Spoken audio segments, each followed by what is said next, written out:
नमस्कार, आप देख रहे हैं रबजी लाइव और मैं हूं अभिषेक मिश्रा। केंद्रीय मंत्री आरसीपी सिंह का चैप्टर क्लोज हो चुका है। यह बात साफ हो चुकी है कि आरसीपी सिंह अब किनारे लगा दिए गए हैं और आरसीपी सिंह का जो रसूख है वो जेडीयू में कम हुआ है। बिना लाग लपेट के ये बात कही जा सकती है। आरसीपी सिंह जो कई सालों तक पार्टी में नंबर 2 की हैसियत रखते रहे, उनको एक अदद राज्यसभा सीट नहीं मिली, उनका टिकट काट दिया गया। और भले ही आरसीपी सिंह ये कह रहे हो ये पार्टी का फैसला है, भले ही आरसीपी सिंह तमाम बातें कह रहे हो, लेकिन ये सब लोग जानते हैं कि यह क्यों हुआ और इसका मतलब क्या है। लेकिन इस बीच यह भी सवाल है कि क्या प्रशांत किशोर की एंट्री जेडीयू में होने जा रही है? क्या नीतीश कुमार प्रशांत किशोर को जेडीयू का राष्ट्रीय अध्यक्ष बनाना चाहते थे? ये तमाम तरीके के सवाल हैं और सवाल इसलिए हैं, आप भी कहेंगे, आप भी सोच रहे होंगे कि आरसीपी सिंह का जिक्र हो रहा है, राज्यसभा की बात चल रही है, फिर प्रशांत किशोर को जेडीयू का राष्ट्रीय अध्यक्ष बनाने की बात कहां से आ गई, प्रशांत किशोर का जिक्र कहां से आ गया?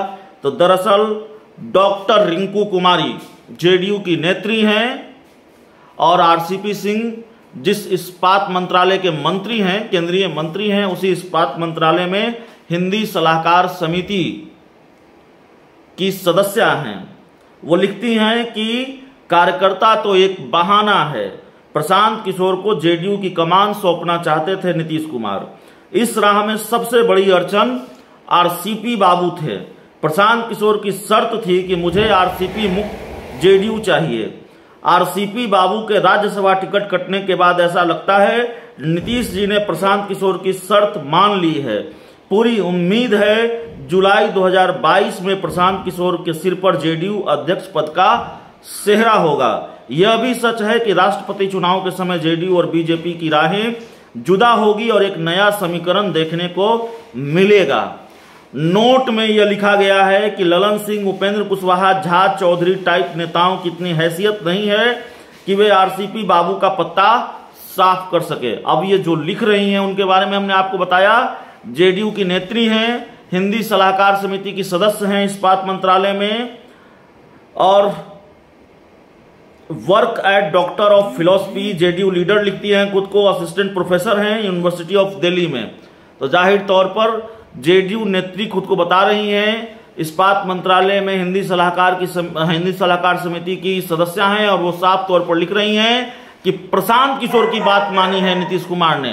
प्रशांत किशोर चाहते थे कि जेडीयू आरसीपी मुक्त हो जाए और नीतीश कुमार ने वही किया है।